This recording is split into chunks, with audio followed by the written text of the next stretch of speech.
அனைவருக்கும் வணக்கம். புத்தாண்டு நட்சத்திர பலன்கள். வருகின்ற ஜனவரி 1ஆம் தேதி புதன்கிழமை முதல் புது வருடம் பிறக்கிறது.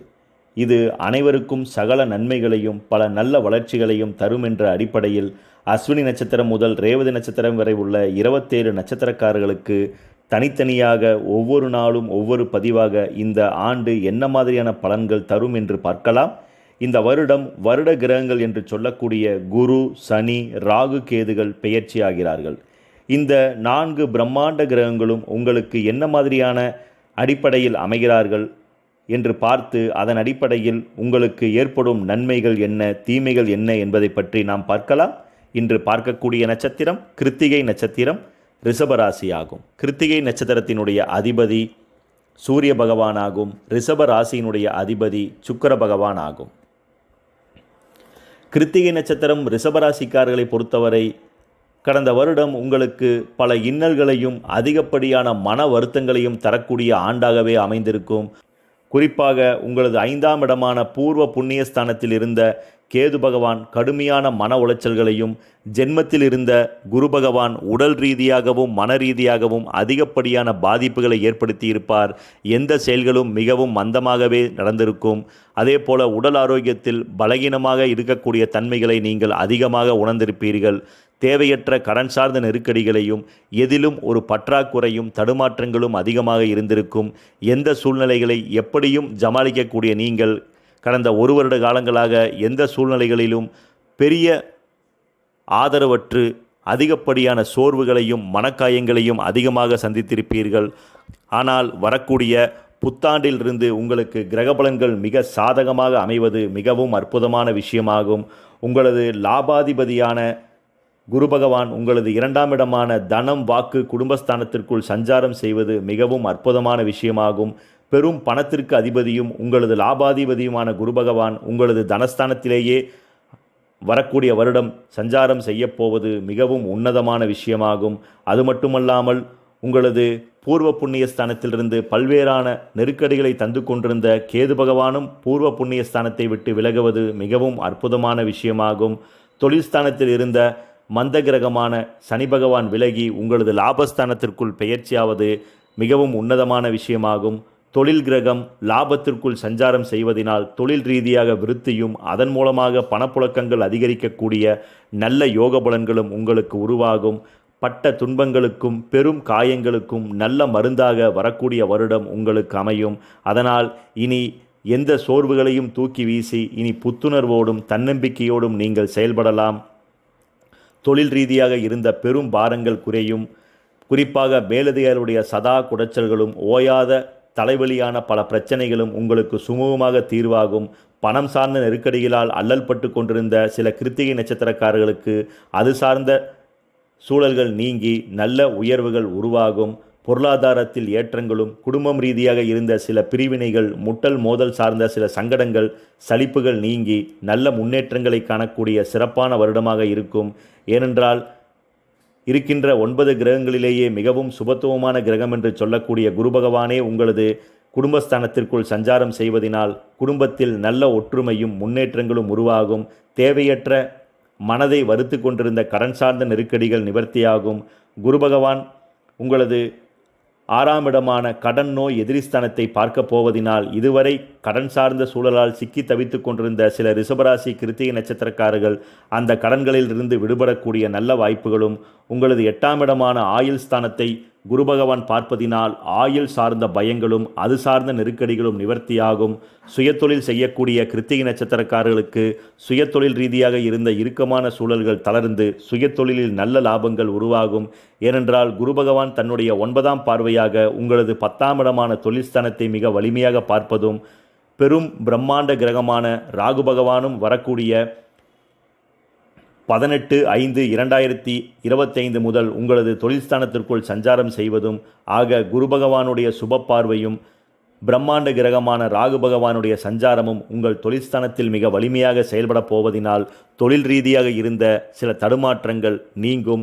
சுயதொழிலில் நல்ல முன்னேற்றங்களும் பொருளாதாரம் சார்ந்த உயர்வுகளும் சுயதொழில் ரீதியாக பெற்ற சில பல கடன்களை அடைக்கக்கூடிய சாதகமான அம்சங்களும் சூழல்களும் உங்களுக்கு உருவாகும். அதனால் சுயதொழிலில் தனித்துவத்துடனும் திறம்பட செயலாற்றக்கூடிய நல்ல வாய்ப்புகளும், உத்தியோகத்தில் பணிபுரியக்கூடிய ரிஷபராசி கிருத்திகை நட்சத்திரக்காரர்களுக்கு உத்தியோக ரீதியாக சில மேலதிகாரிகளுடைய குடைச்சல்கள் நிவர்த்தியாகும். நெடுநாட்களாக பணி உயர்வுக்காக முயற்சிகளை மேற்கொள்ளக்கூடிய நபர்களுக்கு பணி உயர்வுகளும் அது சார்ந்த நல்ல திருப்திகரமான சூழல்களும் உருவாகும். வெளிநாட்டு சார்ந்த வேலைக்காக முயற்சிகளை மேற்கொள்ளக்கூடிய கிருத்திகை நட்சத்திரக்காரர்கள் வரக்கூடிய ஆண்டு முதல் உங்களது வெளிநாட்டு சார்ந்த தொழிலுக்கான முயற்சிகளை நீங்கள் மேற்கொள்ளலாம். வெளிநாட்டு சார்ந்த தொழில் ரீதியாக உங்களுக்கு சாதகமான நட்பலன்கள் உருவாகும். ஏனென்றால் வெளிநாட்டு கிரகம் என்று சொல்லக்கூடிய ராகு பகவான் உங்களது தொழில் ஸ்தானத்தில் சஞ்சாரம் செய்வதனால் வெளிநாடு சென்று தொழில் செய்ய வேண்டும் என்ற எண்ணமும் ஆசையும் ஈடேறக்கூடிய சகல வாய்ப்புகளும் உயர்வுகளும் உங்களுக்கு உருவாகும். இதுவரை திருமணமாகாத சில கிருத்திகை நட்சத்திரக்காரர்களுக்கு குரு பகவான் உங்களது குடும்பஸ்தானத்திற்குள் பெயர்ச்சியாவதினால் குடும்பம் அமையாத சில கிருத்திகை நட்சத்திரக்காரர்களுக்கு மிக விரைவில் திருமணம் கைகூடக்கூடிய வாய்ப்புகளும், அதனால் குடும்பத்தில் உற்சாகங்களும் மேன்மைகளும் அதிகரிக்கும். நல்ல வாழ்க்கை துணை உங்களுக்கு அமையக்கூடிய வாய்ப்புகளும், அதனால் இதுவரை இருந்த திருமணம் சார்ந்த சில விரக்தியான சூழல்கள் ஏற்றத்தாழ்வுகள் நீங்கி நல்ல உயர்வுகள் உருவாகும். அதேபோல கணவன் மனைவியிடையே இருந்த சில சகல பிரச்சனைகளும் இந்த வருடம் நிவர்த்தியாகும். ஏனென்றால் 4 பிரம்மாண்ட கிரகங்களுமே உங்களுக்கு சாதகமாக சஞ்சாரம் செய்வது நல்லதொரு விசேஷமாகும். அதேபோல பூர்வீகம் சார்ந்த இடங்களில் இருந்த சில வில்லங்கங்கள், சில தொந்தரவுகள் நிவர்த்தியாகும். குறிப்பாக கோர்ட் வழக்கு சார்ந்த பிரச்சனைகளும், பாகப்பிரிவினில் இருந்த சில சங்கடங்களும் வரக்கூடிய வருடம் நிவர்த்தியாகி உங்களுக்கு நல்ல வளர்ச்சிகள் உருவாகும் என்று குறிப்பிடலாம். இதுவரை குழந்தை பேர் இல்லாத கிருத்திகை நட்சத்திரம் ரிஷபராசிக்காரர்களுக்கு உங்களது புத்திரஸ்தானத்தில் சஞ்சாரம் செய்து கொண்டிருந்த தடை கிரகமான கேது பகவான் முற்றாக விலகுவது அற்புதமான விசேஷமாகும். அதனால் இதுவரை குழந்தை பேர் இல்லாத உங்களுக்கு மிக விரைவில் குழந்தை செல்வம் அமையக்கூடிய வாய்ப்புகள் உண்டாகும். சுகஸ்தானத்தில் கேது பகவான் சஞ்சாரம் செய்வதனால் உடல் ஆரோக்கியத்தில் சிறு சிறு பாதிப்புகள் ஏற்பட்டாலும் மருத்துவருடைய ஆலோசனையை மேற்கொள்ளும் பட்சத்தில் மருத்துவம் சார்ந்து குழந்தை பேறு பெறக்கூடிய தம்பதிகளுக்கு குழந்தை பாக்கியம் கிட்டக்கூடிய யோக பலன்கள் உருவாகும். புதிய வீடு வாகனம் வாங்க வேண்டும் என்ற முயற்சிகளை மேற்கொள்ளக்கூடிய நபர்கள் மட்டும் இந்த வருடம் புதிய வீடோ அல்லது வாகனமோ வாங்குவதை தவிர்ப்பது நலமாகும். ஏனென்றால் வீட்டு ஸ்தானத்தின் மேல் கேது பகவான் வலிமையாக சஞ்சாரம் செய்வதனால் முடிந்தவரை புதிய வீடு அல்லது வாகனம் வாங்குவதை தவிர்ப்பது இந்த வருடம் உங்களுக்கு உயர்வாகும். கிருத்திகை நட்சத்திரக்காரருடைய நோய் ஸ்தானத்தை பொறுத்தவரை கடந்த ஜென்மகுருவினால் ஏகப்பட்ட உடல் உபாதைகளை சந்தித்திருப்பீர்கள். இளம் வயதினர்கள் கூட சுகர், பிரஷர் போன்ற சில உயர் இரத்த அழுத்தம் சார்ந்த தொந்தரவுகளும், அடிக்கடி சிறு சிறு விபத்துகளால் சில சிராய்ப்புகளும் உராய்வுகளும் உங்களுக்கு உருவாகியிருக்கும். ஆனால் வரக்கூடிய வருடமானது உங்களுக்கு பிரம்மாண்ட கிரகங்கள் சாதகமான அம்சத்துடன் செயல்படுவதனால் உடல் ஆரோக்கியத்தில் இருந்த சில தொந்தரவுகள் நீங்கி உங்களுக்கு உடல் ஆரோக்கியத்தில் நல்ல முன்னேற்றங்களும் உருவாகும். கிருத்திகை நட்சத்திரக்காரருடைய பொருளாதார சூழல்களை பொறுத்தவரை பொருளாதாரத்தில் இருந்த தளர்வுகள் சற்று நிவர்த்தியாகி பொருளாதாரத்தில் நல்ல வளர்ச்சிகள் உங்களுக்கு உருவாகும். குறிப்பாக பண நெருக்கடிகளாலும் சில தேவையற்ற நபரிடம் பணத்தை சிக்க வைத்து அதனால் பெரும் மன உளைச்சல்களும் குடும்பத்தில் அதனால் பெரும் சண்டை சச்சரவுகளும் ஏற்பட்டு கொண்டிருந்திருக்கலாம். அது போன்ற சூழல்கள் இனி நீங்கி சாதகமான சிறப்பான சூழல்கள் உருவாகும். உங்களது 4ஆம் இடத்தில் மட்டும் கேது பகவான் சஞ்சாரம் செய்வதனால் முடிந்தவரை வரக்கூடிய வருடம் வட்டிக்கு பணம் கொடுப்பவர்கள் அல்லது ஃபைனான்ஸ் போன்ற தொழில் செய்யக்கூடியவர்கள் அல்லது பெரும் முதலீடுகளை போட்டு அதன் மூலமாக தொழில் செய்ய வேண்டும் என்ற விருப்பமுள்ள நபர்கள் மட்டும் சற்று சிந்தித்து செயலாற்றுவது நலமாகும். குறிப்பாக உங்கள் நலம் விரும்பிகளிடம் எந்த விஷயம் ஆலோசனை செய்து அதன் பிரகாரம் நீங்கள் செயலாற்றும் பொழுது வளர்ச்சிகளும் உயர்வுகளும் உங்களுக்கு உருவாகும். பொதுவாக கிருத்திகை நட்சத்திரம் ரிஷபராசிக்காரர்களுக்கு ஜென்மத்திலிருந்து குரு பகவான் விடுபடுவதே மிகப்பெரிய சிறப்பு என்று குறிப்பிடலாம். அது மட்டுமல்லாமல் உங்களது தொழில் ஸ்தானாதிபதியான சனி பகவான் உங்களது லாபஸ்தானத்திற்குள் சஞ்சாரம் செய்வதும், லாபாதிபதியான குரு பகவான் உங்களது தனஸ்தானத்துக்குள் சஞ்சாரம் செய்வதும் என்று இந்த 2 முக்கிய கிரகங்களும் உங்களுக்கு இந்த வருடம் சாதகமாக செயலாற்றப் போவது உன்னதமான விஷயமாகும். அதனால் வளர்ச்சிகள் அதிகரிக்கும், வீண் செலவுகள் குறையும். குறிப்பாக மன உளைச்சல்கள், உடல் உபாதைகள் சற்று நீங்கி ஏற்றமும் நம்பிக்கையும் அதிகரிக்கக்கூடிய நல்ல வருடமாக இந்த வருடம் உங்களுக்கு ஏற்படும்.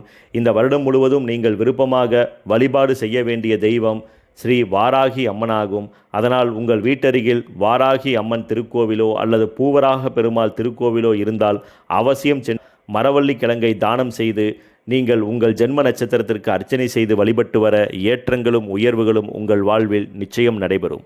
நன்றி, வணக்கம்.